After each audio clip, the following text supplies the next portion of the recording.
Welcome, MYCNANEL, in decoded. Today, we'll open up a circuit inside your head that most people never look at, the hidden wiring that actually determines whether you start, persist, and finish the things that matter. Imagine two systems in your brain playing tug of war. One system is like an engine. It gives you the impulse to go, the push to try. The other is like a conductor.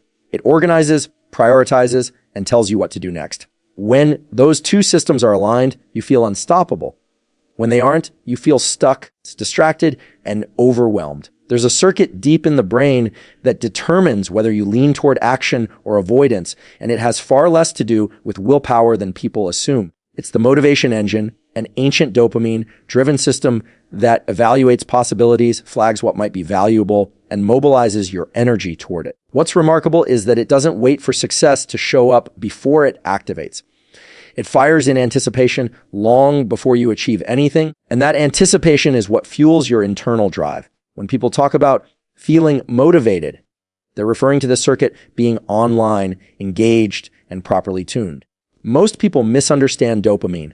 They think it's about pleasure, but pleasure is what happens after the fact. The motivation engine cares about pursuit. It is constantly running a kind of internal simulation. Is this worth my time? Is this step meaningful? Will this move me closer to something that matters? When the answer is yes, dopamine rises slightly, nudging you toward action. When the answer is no, dopamine dips, and the entire system shifts into conservation mode. This is why small wins matter so much. Each completed step triggers a little bump that says, good, continue. It's also why vague goals drain motivation. Without clear direction, the circuit has nothing to anticipate.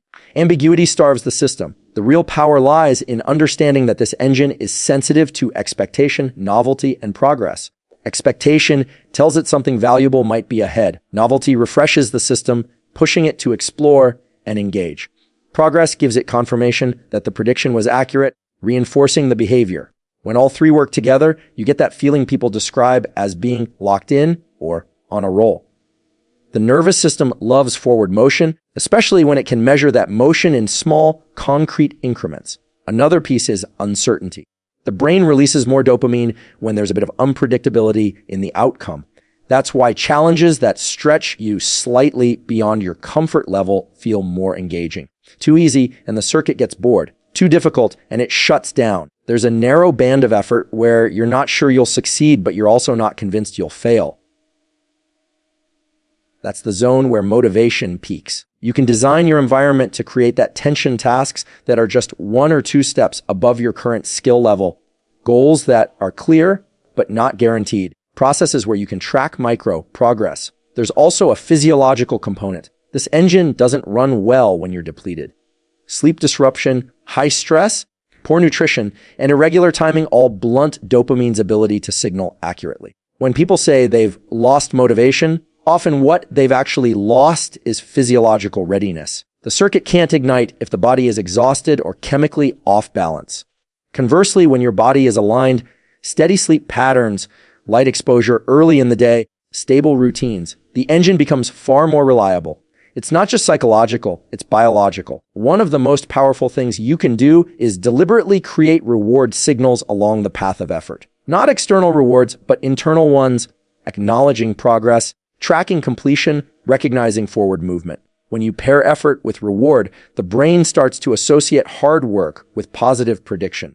That's when the motivation engine becomes self-sustaining. Effort itself becomes something you begin to crave because the circuit has learned that effort reliably leads somewhere meaningful. This is also why quitting mid-task creates a motivational crash. When you stop abruptly without closure, the circuit interprets it as failure to achieve expected value. But when you end a session by completing a planned sub-goal, even a tiny one, dopamine closes the loop, and the circuit is more likely to fire again the next time you return. So the key is not to wait for motivation. The engine turns on after you initiate action, not before. Start with the smallest possible step. Give the system something to anticipate. Create micro goals and hit them consistently.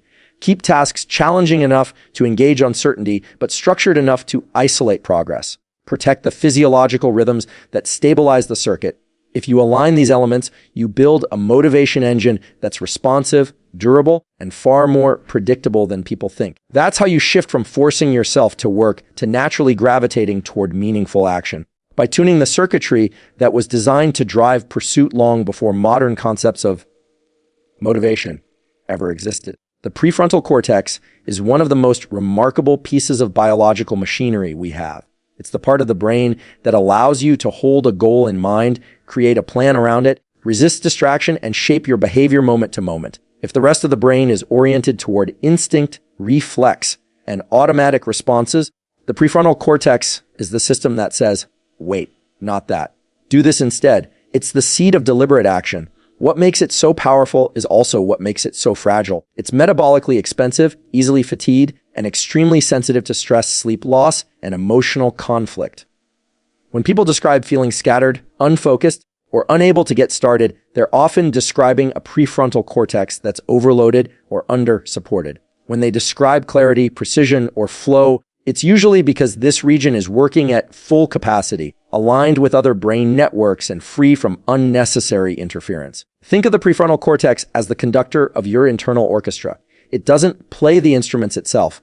That's handled by sensory, motor, emotional, and habit circuits. But it coordinates them. It decides what to prioritize right now. It chooses which impulses get expressed and which get suppressed. It sets the rhythm, the tempo, the transitions. When the conductor is strong and centered, everything feels coherent.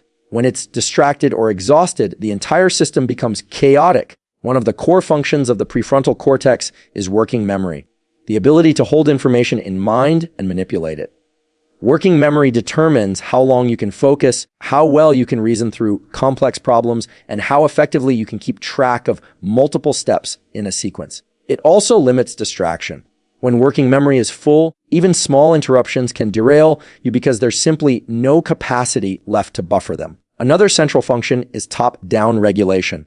The prefrontal cortex communicates with deeper emotional structures such as the amygdala and tells them when to calm down, when to pay attention, and when to stand down. That's why stress can feel like it shuts down your thinking. High emotional load overwhelms the pathways that link the prefrontal cortex to the rest of the limbic system. You literally lose access to your planning abilities when stress exceeds your regulatory capacity. Then there's task switching and sequencing, the ability to move from one action to the next with minimal friction. The prefrontal cortex excels when the task ahead is simple, clearly defined, and singular. It struggles when you pile on open loops, unfinished conversations, unmade decisions, unclear instructions. Every open loop is like a cognitive tax, pulling energy from the prefrontal cortex and lowering its performance. That's why people function better when they break their work into narrower, more specific steps. It's not about productivity tricks, it's neurobiology. What's often overlooked is that the prefrontal cortex doesn't work in isolation. It relies heavily on rhythms, sleep cycles, light exposure, consistent routines to regulate its chemistry. It also depends on dopamine and norepinephrine levels that determine how alert, motivated, and engaged you feel. If these neuromodulators are too low, you feel foggy. If they're too high, you feel anxious. Optimal prefrontal function lies in the middle, where the system is awake but not overloaded, alert but not frantic. You can train this region. Just like muscles respond to repeated stress and recovery, the prefrontal cortex strengthens when you consistently practice deliberate focus. Setting a timer for a timed bout of work, even 10 to 15 minutes, activates the circuitry responsible for sustained attention. When you resist checking your phone, you are literally training the inhibitory networks that enable the prefrontal cortex to override impulses.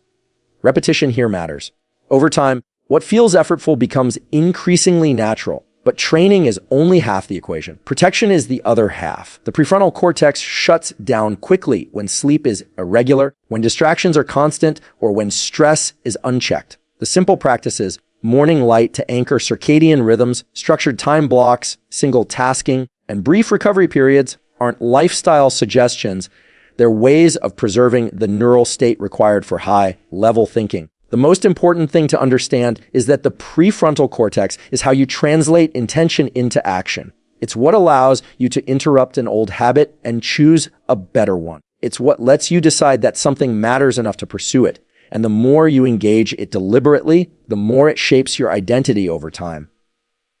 Strengthen this region, and you strengthen your ability to shape your life consciously rather than reflexively. That's the essence of deliberate change, not forcing yourself through raw willpower, but training the neural machinery that makes consistent, meaningful action possible. Habits and automaticity are the brain's way of conserving energy while maximizing efficiency. They're not just behaviors you repeat, they're neural shortcuts the brain constructs so it doesn't have to think its way through every action. At the center of this transformation from deliberate effort to effortless routine is a set of circuits in the basal ganglia, especially the dorsolateral striatum. These circuits are constantly monitoring your repeated behaviors and, over time, extracting the pattern from them. When the pattern becomes stable enough, the brain offloads that behavior from conscious control into an automatic program. What's fascinating is how this transformation actually unfolds. Early in learning, the prefrontal cortex is heavily involved. You have to think about each step, when to start, what to do next, how to correct mistakes. Every repetition feels effortful because the brain hasn't yet distilled the sequence into a compact neural representation. But as you repeat the behavior in a consistent context, same time, same environment, same cue, the basal ganglia detect the stable structure and begin packaging it. In neuroscience terms, the action becomes chunked. Once this happens, the brain no longer activates each individual step separately. It runs the entire sequence as a single unit. This is why habits feel so different from willpower-driven actions. A habit doesn't require motivation. It doesn't require negotiation. It activates almost reflexively, triggered by whatever cue you've linked it to. You can walk into your kitchen in the morning and find yourself brewing coffee without even remembering the steps you took. That's the basal ganglia at work, executing a ready-made script. The power of habits lies not just in their automaticity, but in the fact that they free up cognitive resources. When a behavior becomes ingrained, the prefrontal cortex doesn't have to pay as much attention to it. This means it can focus on higher-level problem solving, planning, or other tasks that require conscious control. Automaticity is what allows you to function at a high level without burning out your cognitive systems. Every habit you build increases the bandwidth you have available for more important challenges. But there's a catch. The brain does not distinguish between helpful and unhelpful habits when it comes to automaticity. It only cares about repetition and consistency. If you repeatedly check your phone whenever you feel stress or boredom, that pattern gets packaged too. If you procrastinate in the same situations, that loop strengthens. Habits are value neutral. They simply reflect what you do consistently. This is why breaking a habit is so difficult. You're not fighting a single behavior. You're competing with an entrenched neural program that has been refined through countless repetitions. The key to changing habits is not to rely on removing the old pattern, but to replace it. The circuitry of the basal ganglia doesn't delete habits easily, but it can suppress them if you install a stronger alternative pattern that activates within the same cue. If stress triggers the urge to check your phone, you can reassign that cue to a different behavior, like taking a deep breath, standing up, or writing one sentence of the task you're avoiding. Over time, the new pattern becomes the dominant one. The cue remains the same, but the response changes. Consistency is the currency of habit formation. People often overestimate intensity and underestimate repetition. The brain doesn't care if a behavior felt powerful once, it cares if it was repeated predictably. This is why short, daily actions outcompete occasional intense efforts. A 2-minute habit repeated every day ingrains faster than a 2-hour habit repeated sporadically. The basal ganglia track frequency, not volume. Another surprising element is how important the start and finish of a behavior are. The beginning and end of a habit loop produce what neuroscientists call bracketing activity. Sharp neural spikes that tell the brain, this is the start, and this is the completion. These brackets essentially mark the boundaries of the habit and help the brain recognize the behavior as a coherent unit. This is why celebrating small wins or visually checking off a completed habit is so effective. It tells your nervous system the loop is complete and reinforces the likelihood that the loop will run again. Automaticity isn't about turning yourself into a machine. It's about aligning your biology with your intentions. When your brain can rely on stable routines, you gain momentum. You reduce internal friction. You stop wasting energy on the question, should I do this? And instead shift into the mode of, this is just what I do. The real transformation happens when your habits begin shaping your identity. Over time, the behaviors you repeat become evidence your brain uses to define who you are. When you show up consistently, even in small ways, the identity shift follows naturally. I am someone who does this. Once that identity is wired into your neural circuits, your actions begin to align automatically. And that's when change becomes self-sustaining. Biological timing is one of the most overlooked yet powerful drivers of cognitive performance, motivation, and long-term productivity. You can have the best strategies, the most refined systems, and a strong work ethic. But if you're fighting your internal clock, you're operating with the brakes on.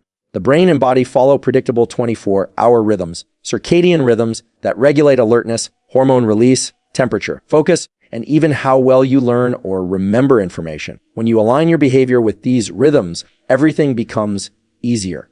When you work against them, even simple tasks feel like uphill battles. At the core of this timing system is a small collection of neurons in the brain called the suprachiasmatic nucleus, or SCN. You can think of it as the master clock. It receives input from the eyes and uses light, specifically the contrast between morning light and evening darkness, to synchronize the timing of nearly every cell in the body. This is why the first light you see in the morning is so important. It anchors your entire day. When bright light hits specific cells in your retina, it signals to the SCN that the day has begun. That message cascades throughout the body, increasing cortisol in the early part of the day to promote wakefulness, sharpening alertness, and setting a timer for when melatonin will be released later that night. The timing of light exposure matters more than most people realize. Morning light shifts your rhythm earlier, making you more alert during the day and more ready for sleep at night. Late night bright light shifts your rhythm later, making you groggy in the morning and more wired at night. This is why looking at screens late in the evening can disrupt sleep cycles. Not because screens are inherently bad, but because the particular wavelengths of light they emit tell the brain it's still daytime. Your biology listens to light more than it listens to your plans. Cognitive performance also follows a rhythm. Most people experience a natural rise in alertness in the first few hours after waking, a dip in the early afternoon, and a second smaller peak later in the day. These waves exist whether you acknowledge them or not. The first peak is ideal for analytical thinking, focused work, and tasks requiring precision. The afternoon dip is better suited for routine, automatic, or physical tasks. The second peak can be great for creative work, brainstorming, or problem solving that benefits from a more relaxed mental state. Instead of fighting these waves, you can ride them. And when you do, you work with less effort and more clarity. Sleep is the other major pillar of biological timing. It's not just rest, it's recalibration. During sleep, the brain performs a series of essential maintenance processes. It clears metabolic waste, reinforces neural connections that were formed during the day, prunes unnecessary ones, and resets emotional circuits. Without sufficient sleep, the prefrontal cortex, which governs planning and decision-making, becomes less effective while emotional reactivity increases.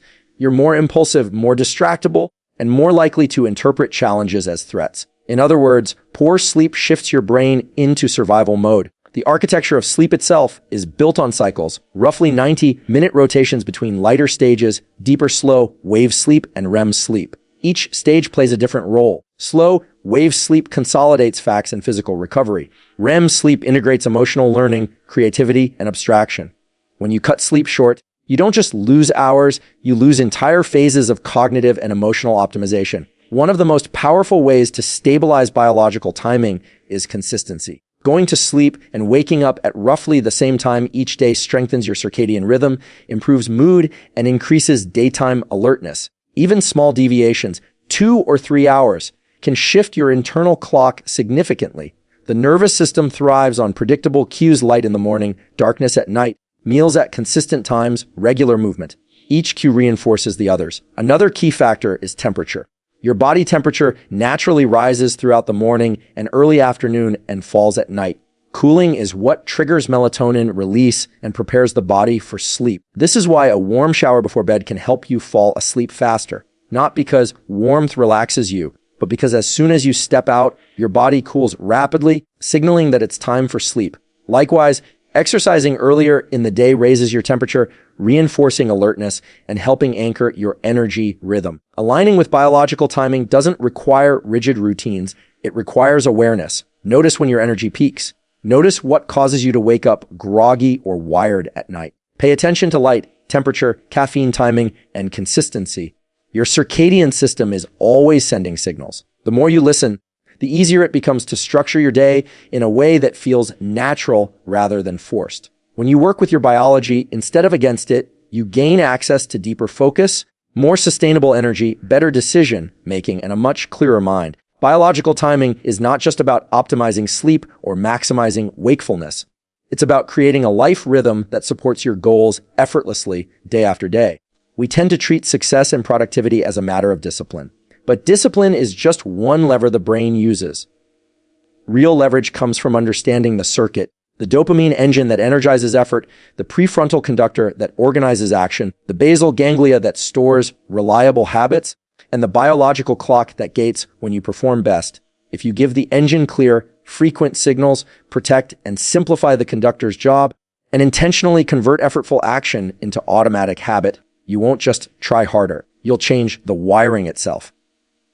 That's the hidden circuit. That's how you turn intention into lasting accomplishment. Thank you for watching BRAI and Decoded. If this resonated, hit like, subscribe, and tell me one small habit you'll start this week. Make it specific, measurable, and under 5 minutes. Start small. Stack it. Repeat. The brain will do the rest. End